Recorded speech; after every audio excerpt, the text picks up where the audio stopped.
कि जो एक प्राइवेटली डेवलप्ड रॉकेट एक फर्स्ट टाइम इंडिया की तरफ से ये न्यूज़ भी आई है, वो क्या है? एक हैदराबाद बेस्ड कंपनी ने इसरो के साथ मिलकर रॉकेट लॉन्च किया है और इंडिया की हिस्ट्री में ये पहली बार हुआ है कि कोई प्राइवेट कंपनी रॉकेट लॉन्च करने जा रही है। इंडिया का प्राइवेट रॉकेट जिसका नाम है विक्रम एस। इस पूरे सिनेरियो में इंडिया की एक कंपनी ने बहुत अहम किरदार अदा किया है जिसका नाम है स्काई रूट एरोस्पेस। इंडिया ने जो प्राइवेटली डेवलप्ड रॉकेट है विक्रम एस जो है वो कहा जा रहा है कि एक बहुत बड़ा इंडिया के लिए माइलस्टोन है, क्योंकि इसने कमर्शियल स्पेस इंडस्ट्री जो है वो करेगी।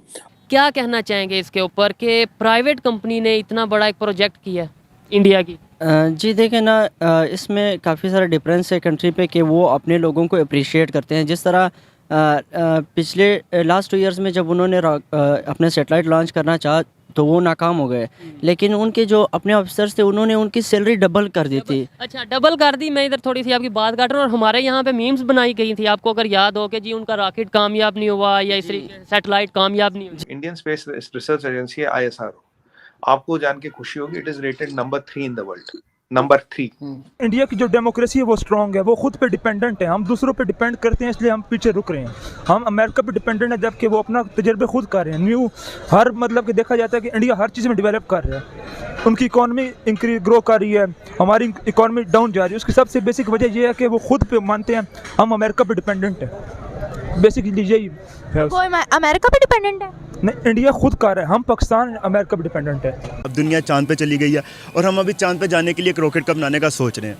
फर्दर हमारे पास मेरा ख्याल है 8-6-7 हमने रॉकेट लॉन्च किए हैं, वो भी एक चाइना की हेल्प से, जो ठीक है। स्पार्को ने अभी तक कोई इतना बड़ा कारनामा नहीं किया कि जिसके पूरी दुनिया हमारी वाहवाही करे। अगर मैं बात करूं अपने पड़ोसी मुल्क की तो वो टेक्नोलॉजी में इतने एडवांस हो चुके हैं कि पूरी दुनिया, यूरोप जैसी कंट्रीज इंडिया की हेल्प ले रही हैं अपने सैटेलाइट्स को खला में बेचने के लिए। अब रॉकेट टेक्नोलॉजी में पाकिस्तान बहुत आगे। कुछ भी रॉकेट कौन से जो वॉर हेड्स हैं उसमें पाकिस्तान आ गया। भाई साहब कुछ ज़्यादा नहीं हो गया ये? मतलब कुछ भी। वो आपको दुश्मन मानता ही नहीं है।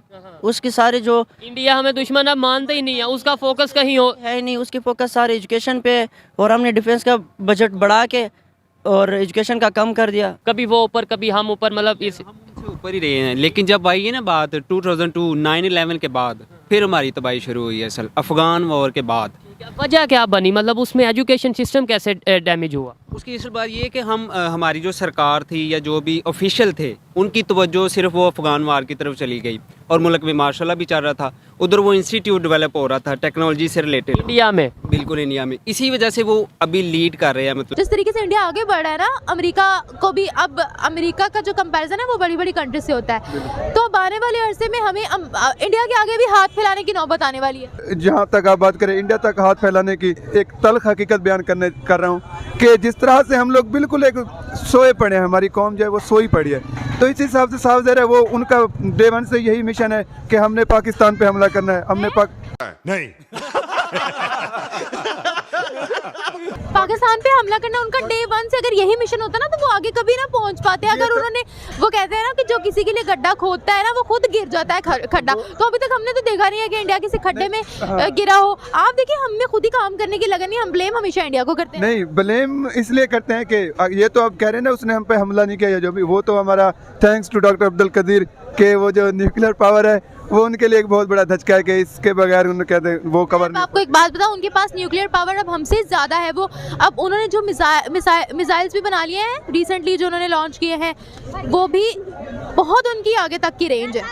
गो के लास्ट टाइम भी एक इंडिया ने जो है रॉकेट पाकिस्तान की तरफ छोड़ दिया था, वो खैर मिसाइल था, वो तो रॉकेट नहीं था। लेकिन ये है कि जो इंडियन मिसाइल उन्होंने पाकिस्तान में छोड़ा था उसके लिए उन्होंने 3 बंदे भी फारग किए। लेकिन आई डोंट पर्सनली कॉन्सिडर कि इंडिया जो है वो इन चीज़ों को वो they are looking into very carefully कि जी ठीक है पाकिस्तान के रिलेटेड है तो हम इसको करें। That was done deliberately by Indian authorities.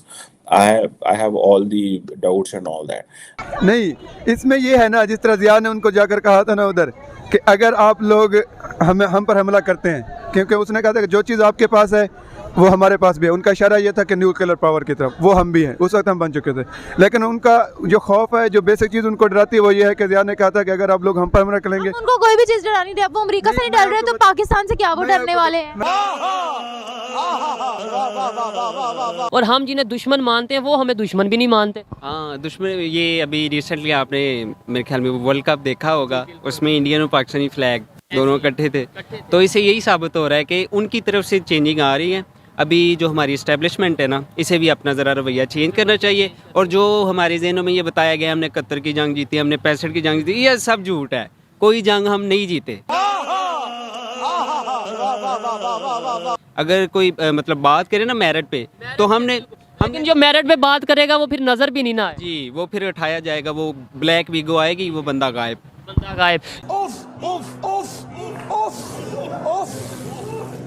तो हमारे पास तो कुछ भी नहीं है। हमारे पास तो उनके मुकाबले में देखा जाए तो कुछ भी नहीं है। हमारे पास जो हमारा एक सिस्टम है वो तो बहुत पीछे है कि हम लोग स्टार्टअप नहीं लेते।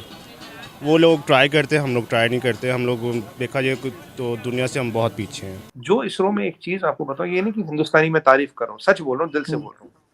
ये लोग ऐसे आरजू जी, ये स्कूटर पे आते थे। हमारे वो साउथ इंडिया में रबड़ की चप्पल चलती, टायर से बनती है, वो चप्पल पहन के आते और काम करते हैं। इन्हें दुनिया में कोई भी नौकरी दे सकता है, कहीं भी इनके पास नौकरी या इमिग्रेशन की कमी नहीं है।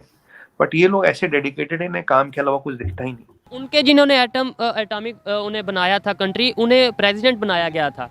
बिल्कुल, इसे प्रेसिडेंट बनाया गया था। क्या नाम था? अब्दुल कलाम। हाँ बिल्कुल ऐसे ही है, और बड़ी रिस्पेक्ट दी जाती है आज भी। जो वो इंस्पायरेशन है बहुत से, बल्कि आई थिंक सब इंडियंस के लिए वो इंस्पायरेशन है, और है भी मुस्लिम थे। इंडियंस को क्या मैसेज दोगे? Indian, you are doing very good. अच्छा, आप मुझे ये बताएगा कि अगर पाकिस्तान की बात की जाए, क्या लगता है आपको कि पाकिस्तान इस वक्त किस दहाने पे है? पाकिस्तान की सुपार को हमें कहीं नजर नहीं आ रही है। पाकिस्तान तो इस हिसाब से तो बहुत पीछे है ना। अभी तो हम ग्राउंड लेवल से ही नहीं निकले। हमें बहुत मेहनत करनी पड़ेगी इस लेवल तक आने के लिए। ये जो इंडिया है ना, बेशक उनके कुछ मसाइल हैं अंदरूनी, लेकिन वो पॉलिटिकली लिहाज से स्टेबल हैं। और जो प्राइवेट कंपनीज़ हैं वो ऐसे मुल्कों में इन्वेस्ट करने में उनको कोई मसला नहीं है। पाकिस्तान है, अभी तक पाकिस्तान 72-73 साल तो हो गए हैं, आपको पता है। और मोस्टली जो हमारा टाइम गुजरा है वो मार्शल लॉ में गुजरा है, इलीगल फॉर्म ऑफ गवर्नमेंट। उसके अलावा सिर्फ एक गवर्नमेंट थी 2008 से 13 तक, सैयद यूसुफ रज़ा गिलानी साहब की। वो पहली ऐसी गवर्नमेंट थी जिसने अपनी मुद्दत पूरी की है, और ये बहुत। उसमें भी मुद्दत तो पूरी कर ली, लेकिन प्राइम मिनिस्टर ने अपनी मुद्दत नहीं थी पूरी की, वो भी उतार दिए गए थे। चलें, थोड़ा बहुत जिस तरह आगे अभी ये पाकिस्तान के पास एक रिकॉर्ड मौजूद है कि कोई भी प्राइम मिनिस्टर अपना टाइम पूरा नहीं कर पाया। ये देखें तो बहुत ही अफसोस की बात है। बहुत पाकिस्तान में करप्शन जो है ना, ये किसी चीज़ को आगे बढ़ने नहीं दे। पाकिस्तान का तो कंपैरिजन अमेरिका से हो ही नहीं सकता। इंडिया तो कर सकता है ना। इंडिया क्यों कर रहा है? इंडिया ने अपने पहले बेसिक स्ट्रॉन्ग किए, तब वो आगे जा रहा है। पाकिस्तान जब बेसिक कमज़ोर है, वो कैसे आगे जाएगा? रॉकेट है या जो भी साइंस के रिलेटेड है, वो हमारे दरमियान है ही नहीं, मतलब हम कर ही नहीं सकते। ठीक है, कुछ कोई तो ये कह दिया गया ये साइंस जोन सी है, मे बी मैं रॉन्ग गलत बोल रहा हूँ, लेकिन जो मुझे सुनने में आया, जो मेरी ऑब्जर्वेशन है, कि कुछ को तो ये कह दिया जाता है ये हराम है, ये साइंस, ये मोबाइल, ये नेट, ये चीज़ें। मैं एक बात ऐड करना चाहूँगा। मुझे एक मेरे बड़े अजीज़ ने कहा था कि ये जो चांद पे चले गए हैं, ये चांद मुकद्दस जगह थी जिसको नापाक कर दिया गया है। हमारी सोच अब यहाँ तक है, हम क्या कर सकते हैं आगे।